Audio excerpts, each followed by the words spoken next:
ஈரோ Martin latest fake note detector தொழில்நுட்பத்துடன் கூடிய அதிநவீன பணம் என்னும் இயந்திரம் ஸ்மார்ட் பில்லிங் மிஷின் மூலம் பில்லிங் வெரி ஈஸி. ஒரு மனிதனை பத்தி 100 பேர் பேசுறாங்கன்னா அதுல வந்து 99 பேர் நல்ல விதமா பேசினா ஒரு ஆள் கூட ஏதாவது ஒரு குறை சொல்லுவாங்க, திட்டுவாங்க. ஆனா 100 பேரும் நல்ல விதமா பேசின ஒரே நபர்னா அது விஜயகாந்த். போதும்னு சொல்லக்கூடிய ஒரே ஒரு விஷயம் வந்து சாப்பாடு மட்டும்தான். ஒருத்தனுக்கு வரவனுக்கு நீங்க சாப்பாடை போட்டுருங்க, அதுக்கப்புறம் அவன் மைண்டு ஃப்ரீயா இருக்கணும். இந்த அலுவலகத்தில் 24 மணி நேரம் அடுத்து இருந்துகிட்டே இருக்கும். அவர் வந்து குமரிமுத்து ஏதோ ஒரு படத்துக்கு கோயம்புத்தூர் பக்கமே எங்கேயோ ஒரு ஷூட்டிங் வந்திருக்காரு. சார் இவருக்கு ஒரு வேஷம் கொடுங்க அப்படின்றாரு.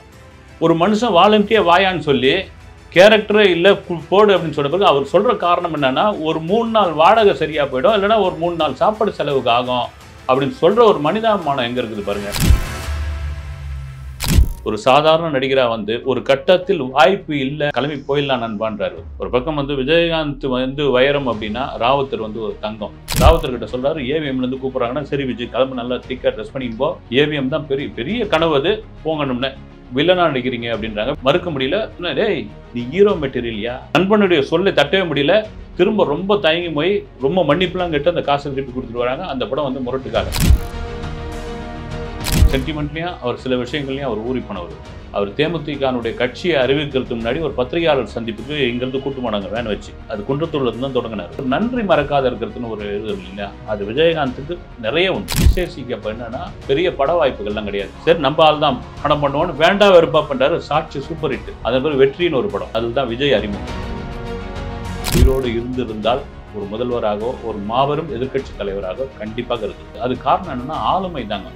ஒரு மனிதனுக்கு வந்து பெரிய ஆளுமை. நடிகர் சங்கத்தில் கடன், அந்த கடனை அடைக்கவே முடியாதுன்றாங்க. இவர் வராரு அடைச்சு காமிக்கணுன்றாரு. ஆனால் ஒரு வைராக்கியமாக இறங்கி ஓஎஸ் கார்டன் வீட்டில் தரையில் போய் உட்காந்துட்டாப்ல விஜயகாந்த். ரஜினி என்ன நீங்கள் வந்தா உடனே நான் வரேன்ப்பா எழுதுப்பான். இதே இந்த கல்யாண மண்டபத்தாண்ட அவ்வளோ கூட்டம் கூடிடுச்சு. அதன் பிறகு அரசிடம் வந்து இடம் கேட்குறாங்க, தீவுத்திடலில் கொடுக்குறாங்க. தீவுத்திடலேருந்து அவங்க திரும்ப அந்த விஜயகாந்த் கல்யாண மண்டபத்துக்கு கொண்டு வரும்பொழுது ஒரு ஜனத்தடல், அப்படி ஒரு பெருவாரியான ஒரு ஜனம் இருந்தது பாருங்க. கூட்டமா தேப்பையா ஒரு மனிதனுக்கு வந்தாங்கன்னா சமீபத்தில் பார்த்தது விஜயகாந்திற்கு மட்டும்தான், அதுல மாற்று கருத்து கிடையாது.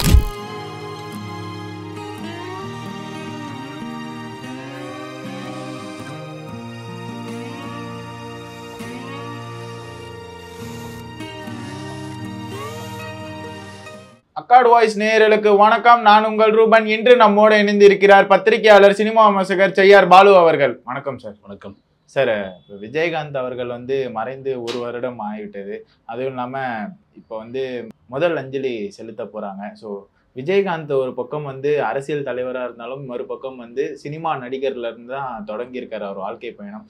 எங்கிருந்து தொடங்குச்சு சார் அவரோட சினிமா பயணம்?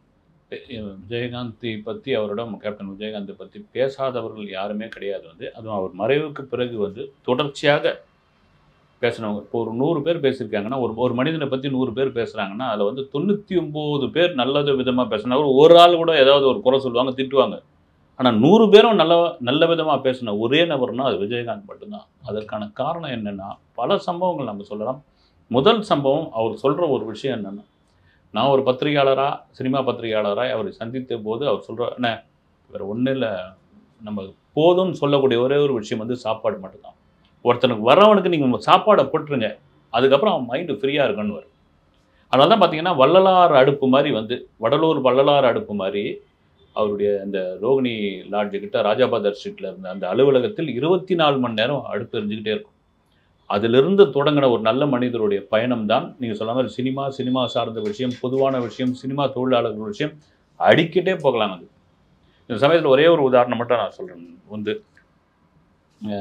இப்போ குமரிமுத்து நடிகர் இருந்தப்போ ஒரு சம்பவம், அதாவது ஒரு மனிதன் எந்த அளவுக்கு ஒரு நல்லவன்ட்டு நான் பார்த்து தெரிஞ்சுக்கிட்டேன் தம்பி அப்படின்ட்டு சொல்லியிருந்தாப்புல. அவர் வந்து குமரிமுத்து ஏதோ ஒரு படத்துக்கு கோயம்புத்தூர் பக்கமே எங்கேயோ ஒரு ஷூட்டிங் வந்திருக்காரு. வந்து அங்கே நடிச்சிட்டு இருக்காரு. ஒரு சும்மா அந்த பிரேக் சமயத்தில் எல்லாம் அந்த கடை வீதியில் நடந்து போகிறது, இல்லை அந்த ஹோட்டல் பக்கம் இதுவாக இருக்கிறதுலாம் விஜயகாந்த் அங்கேருந்து பார்த்துட்டாரு. கூப்பிடுங்க அவர் அப்படின்ட்டு. என்ன தம்பி அப்படின்னு இருக்கிறார். என்ன அப்படின்னா, ஏதோ ஒரு படத்துக்கு நான் ஷூட்டிங் வந்திருக்கேன். சரிண்ணா, நான் வந்து சுகுமாரன் லாட்ஜில் தான் தங்கியிருக்கிறேன் பொள்ளாச்சியில், நீங்கள் அங்கே வந்துருங்க சாயங்காலம் அப்படின்னு. என்ன தம்பி நீங்கள் வந்துருங்கண்ணே அப்படின்ட்டு போனால் அங்கே வந்து விஜயகாந்தும் அந்த டைரக்டரும் டிஸ்கஷன் பண்ணிக்கிட்டு இருக்காங்க. உட்காருங்கண்ணே அப்படின்னா, சரிங்க தம்பி உட்காந்துட்டு இருக்கும்போது சார் இவருக்கு ஒரு வேஷம் கொடுங்க அப்படின்றாராம். என்ன சார் எதுவுமே இல்லாமல் வேஷம் கொடுங்கன்றீங்க, எல்லாம் ஃபிக்ஸ் பண்ணியாச்சு. சார் கொடுங்க சார், அவருக்கு டயலாக்லாம் ஒன்றும் இல்லை. இப்போ குமரிமுத்து சொல்கிறாராம், தம்பி நான் நடிக்கிற படத்தில் இப்போ டயலாக்கே கொடுக்கறது இல்லை, நீங்கள் கொடுத்தா போதும் தம்பி சொல்லிட்டோன்னா, சரி சார் இந்த ஏதோ ஒரு கேரக்டர் இருக்குது அதை கொடுத்துட்றேன் அப்படின்னு சொன்ன பிறகு அவர்கிட்ட பக்கத்தில் இருந்த அந்த டைரக்டர்கிட்டையும் இன்னொரு கோக் ப்ரொடியூசர்கிட்டையும் அவர் சொல்கிற வார்த்தை என்னென்னா, இந்த படத்தில் நடித்தா ஏதாவது ஒரு 2 நாள் வாடகை செலவுக்கு அவர் சரியாக போகும். ஒரு வாடகை செலவு இங்கேயோ ஒரு நபர் அவர் குமரிமுத்து என்ன சொல்கிறாரு, நான் பார்த்த திரைப்பட நடிகர்களில் பெரிய ஹீரோக்களில் மாஸ் ஹீரோக்களில் பெரும்பாலும் அவளை பார்த்துட்டாங்கன்னா கார் கண்ணாடி ஏற்றுவாங்க, ஏன்னா உதவி கேட்க வருவான்னு, இல்லைன்னா கண்டு காணாமல் போயிடுவாங்க. ஒரு மனுஷன் வாலண்டியாக வாயான்னு சொல்லி கேரக்டரே இல்லை போடு அப்படின்னு சொன்ன பிறகு அவர் சொல்கிற காரணம் என்னென்னா, ஒரு 3 நாள் வாடகை சரியாக போயிடும், இல்லைன்னா ஒரு 3 நாள் சாப்பாடு செலவுக்கு ஆகும் அப்படின்னு சொல்கிற ஒரு மனிதாபிமானம் எங்கே இருக்குது பாருங்கள். இதுதான் ஒரே ஒரு உதாரணம் நம்ம சொல்கிறோம்னா விஜயகாந்துடைய குணம் இதுதான், அவருடைய குணம். இன்றைக்கி இறந்து சொன்ன மாதிரி 1 வருடம் ஆகிறது, குரு பூஜைன்னு நடத்த போகிறார்கள். அதையெல்லாம் தாண்டி ஒரு மனிதனுடைய அந்த நினைவிடத்தை தெற்காசியாவில் உள்ள தமிழர்கள் முதல் கொண்டு டெய்லியும் பார்க்குறாங்க. டெய்லியும் அதற்கான அன்னதானம் நடக்குதுன்னா இது ஒரு பெரிய வியப்பாக இருக்குது. ஒரு மனிதன் இறக்குறப்போ தெரியல. இதே இந்த கல்யாண மண்டபத்தாண்ட அவ்வளோ கூட்டம் கூடிடுச்சு. அதன் பிறகு அரசிடம் இடம் கேட்குறாங்க, தீவுத்திடலில் கொடுக்குறாங்க. தீவுத்திடலேருந்து அவங்க திரும்ப அந்த விஜயகாந்த் கல்யாண மண்டபத்துக்கு கொண்டு வரும்பொழுது ஒரு ஜனத்தடல், அப்படி ஒரு பெருவாரியான ஒரு ஜனம் இருந்தது பாருங்கள். நீங்கள் பேரறிஞர் அண்ணா, காமராஜர், எம்ஜிஆருக்கெலாம் வந்தாங்க அப்படின்பொழுது அந்த காலகட்டங்களில் மீடியாக்கள் அந்தளவு பெரிய எதுவும் கிடையாது. இந்த மாதிரியான சோஷியல் மீடியாக்களுடைய ஆளுமை கிடையாது. எந்த யூடியூப் சேனல் எதுவும் கிடையாது. இங்கே அதிகபட்சமான செய்தி பத்திரிகை செய்தி, வானொலி, தொலைக்காட்சி கூட கிடையாது. இந்திரா காந்தி இறந்த செய்தியை நாங்களாம் அப்போ படிச்சுக்கிட்டு இருக்கிற நேரத்தில் சாயங்காலம் தான் எங்கள் ஊருக்கே சேருது. அதுவும் வானொலி மூலம் இல்லை மாலை முரசுன்ற பேப்பர் மூலிமா சேருது. அப்படி ஒரு தகவல் தொழில்நுட்பம் இருந்த காலகட்டத்தில் வந்தாங்க. ஒரு தலைவருடைய இறுதி அஞ்சலிக்கு வந்தாங்கன்னா ரைட்டு, நீங்கள் உட்காந்த இடத்துல லைவ் போடுறாங்க, இங்கே பார்த்துட்டு இருக்கலாம்ல. கூட்டமாக தேப்பையாக ஒரு மனிதனுக்கு வந்தாங்கன்னா அது நான் பார்த்ததில், சமீபத்தில் பார்த்ததில் விஜயகாந்திற்கு மட்டும்தான் அதில் மாற்று கருத்து கிடையவே கிடையாது. நீங்கள் சொல்கிற மாதிரி ஒரு அகல் விளக்குன்ற ஒரு படத்தில் இருந்து தொடங்கின ஒரு விஷயம். விஜயகாந்துக்கு ஒரு பெரிய சென்டிமெண்ட் எப்பவுமே உண்டு. ஏன்னா சென்டிமெண்ட்லேயும் அவர் சில விஷயங்கள்லையும் அவர் ஊறி போனவர். முதல் ஷாட்டு, முதல் காட்சி எடுத்த இடம் குன்றத்தூர். அங்கேருந்து தான் அவருடைய பயணம் தொடங்குச்சு. இன்றைக்கு வரைக்கும் அவங்க ஃபேமிலியில் இப்போ இது பண்ணுறாங்களா இல்லைன்னு தெரியல, குன்றத்தூரில் இருந்தால் எந்த நிகழ்ச்சியாக இருந்தாலும் அவர் ஆரம்பிப்பார். அவர் தேமுதிகனுடைய கட்சியை அறிவிக்கிறதுக்கு முன்னாடி ஒரு பத்திரிகையாளர் சந்திப்புக்கு இங்கேருந்து கூட்டு போனாங்க வேன் வச்சு. அது குன்றத்தூர்லேருந்து தான் தொடங்கினார். அப்படி ஒரு சென்டிமெண்ட்டு, அது சென்டிமெண்ட்டை தாண்டி ஒரு நன்றி மறக்காத இருக்கிறதுன்னு ஒரு இது இல்லைங்களா, அது விஜயகாந்துக்கு நிறைய உண்டு. இது மாதிரி நிறைய சொல்லிக்கிட்டே போகலாம். ஒரு சாதாரண நடிகராக ஒரு கட்டத்தில் வாய்ப்பு இல்லை, நமக்கு வாய்ப்பு கிடைக்கல அப்படின்ற பொழுது அவர் நண்பர்கிட்ட கிளம்பி போயிடலாம் நண்பான்றார் ராவுத்தர். ஒரு பக்கம் விஜயகாந்த் வைரம் அப்படின்னா ராவுத்தர் ஒரு தங்கம். அப்படி ஒரு நண்பர்களை நீங்கள் பார்க்கவே முடியாது. கிளம்பில போகலாம் நண்பா அப்படின்ற. என்ன போகலாம் ஏன் சொல்கிறதுக்கான காரணம் என்னென்னா, அடிப்படையில் பெரிய பணக்காரர் ரைஸ் மில் வச்சுங்கிறவங்க விஜயகாந்தோடைய ஃபேமிலி.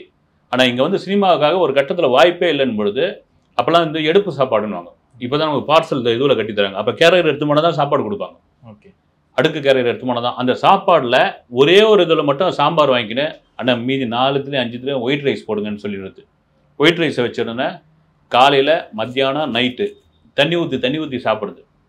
எவ்வளோ காலம் இப்படி சாப்பிட்டுக்கிட்டு இருக்கிறது அப்படின்னு ஒரு கட்டத்தில் வாய்ப்பு இல்லைன்னு ஏவிஎம்லேருந்து ஒரு தகவல் வருது விஜயகாந்துக்கு. ராவுத்தர்கிட்ட சொல்கிறாரு, ஏவிஎம்லேருந்து கூப்பிட்றாங்கன்னா சரி விஜய் கிளம்பு, நல்லா திக்காக ட்ரெஸ் பண்ணிப்போ, எதையும் இது பண்ணாமல். ஏவிஎம் தான் பெரிய பெரிய கனவு அது, போங்கணும்னு போகிறாங்க. மீட் பண்ணுறாப்புல, வில்லனா நடிக்கிறீங்க அப்படின்றாங்க. வில்லனா யாருக்கு நடிக்கிறோம், இவருக்கு நடிக்கிறீங்க அப்படின்னு இவரால் ஒன்றும் மறுக்க முடியல. ஒரு 20,000 ரூபாய் அட்வான்ஸ் வாங்கிட்டு வந்துடுறாரு. ராவுத்தர்கிட்ட சொல்கிறாரு, வில்லனா நடிக்கணும்னா, டேய் நீ ஹீரோ மெட்டீரியல்யா, நீ யார் உன்னை வில்லனா நடிக்குது, கம்முனிருப்பா நீ வேற, சினிமாவில் வாய்ப்பு கிடைக்கிறது ஹீரோவா பண்ணிட்டாரு, கேப் விழுந்து பச்சு யார் இங்கே இருக்கிறது, ஒருத்தனும் கூப்பிட மாட்டேன்றான். 20,000 ரூபாய் கொடுத்துருக்காங்க. நிறுவனம் ஏவிஎம் நிறுவனம். நான் ஒத்துக்கிட்டேன் நான்ன்றார். நீ ஹீரோ மெட்டீரியல் நீ. ஏன்னா ஒரு தாய் தகப்பனுக்கு அடுத்து ஒரு நண்பன் தான் ஒருத்தனை ஈஸியாக கண்டுபிடிப்பாங்க. இவனுடைய திறமை என்ன, அவன் பக்கத்தில் ஒரு நல்ல நண்பன். அப்படியாப்பட்ட ஒரு நல்ல நண்பனாக ராவுத்தர் இருக்கும்பொழுது இதை திருப்பி கொடுத்துருவான்றாரு. இப்போ அவருக்கு என்ன எடுத்து, விஜயகாந்துக்கு ஏவிஎம் மாதிரி நிறுவனம், ஏவிஎம் சரவணன் கையில் கொடுத்துருக்காரு. இந்த படத்தில் நீங்கள் வில்லனா பண்ணிவிடுங்க, அடுத்த படம் நான் இதே நிறுவனத்தில் ஹீரோவாக பண்ணுறேன்னா கிடையாது, நீ வில்லனா பண்ணிட்டேன்னு இமேஜ் காலின்றாரு. கொடுத்துட்டு வான்றாரு வந்து. இங்கே தட்டவே முடியல. ஏன்னா நண்பனுடைய சொல்லை தட்டவே முடியல. திரும்ப ரொம்ப தயங்கி போய் ரொம்ப மன்னிப்புலாம் கேட்டு அந்த காசை திருப்பி கொடுத்துட்டு வராங்க. அந்த படம் வந்து முரட்டுக்கால. அதுக்கப்புறம் ஜெய்சங்கர் நடிச்சார். எல்லாருக்கும் தெரியாது. அதன் பிறகு விஜயகாந்தோடைய பயணம் தொடங்குச்சு. பெரிய அளவில் வந்தது. அந்த பயணத்தினுடைய மிகப்பெரிய ஒரு திருப்புமுனையாக அமைஞ்ச படம் வந்து ஊமை மொழிகள். ஊமை மொழிகள் தான் அந்த படம். ஊமை மொழிகளுக்கு முன்னாடி சாட்சின்னு ஒரு படம். சட்டம் ஒரு ரிட்டர் பண்ணியாச்சு. சட்டம் ஒரு ரிட்டருக்கு பிறகு சாட்சி பண்ணுறாரு எஸ்ஏசி. எஸ்ஏசிக்கு அப்போ என்னன்னா பெரிய பட வாய்ப்புகள்லாம் கிடையாது. அவர் கொஞ்சம் டவுனில் இருக்கார். அந்த சமயம் சாட்சி யாரை வச்சு பண்ணலாம் அப்படின்னு சாட்சி கதையெல்லாம் ரெடி பண்ணியாச்சு. இவர் தான் பிஎஸ் வீரப்பா தான் தயாரிப்பாளர். எம்ஜிஆர் காலத்தில் வில்லனா இருந்தார். அப்போ என்னன்னா பிரபு வச்சு பண்ணோன்னா கோழி கூது படம் வந்து பெரிய ஹிட்டு. பிரபு கிட்ட போகிறாரு. பிரபு பிஸி ஆகிட்டாப்ல. கால்ஷீட் கிட்ட கார்த்திக் கிட்ட போனால் கார்த்திக் வந்து தொடர்ச்சியாக 5-6 படங்கள் இருக்குது. சரி வழக்கம் போல் நம்ம ஏன்னா அப்போ வந்து விஜயகாந்த் டவுனில் இருக்காரு.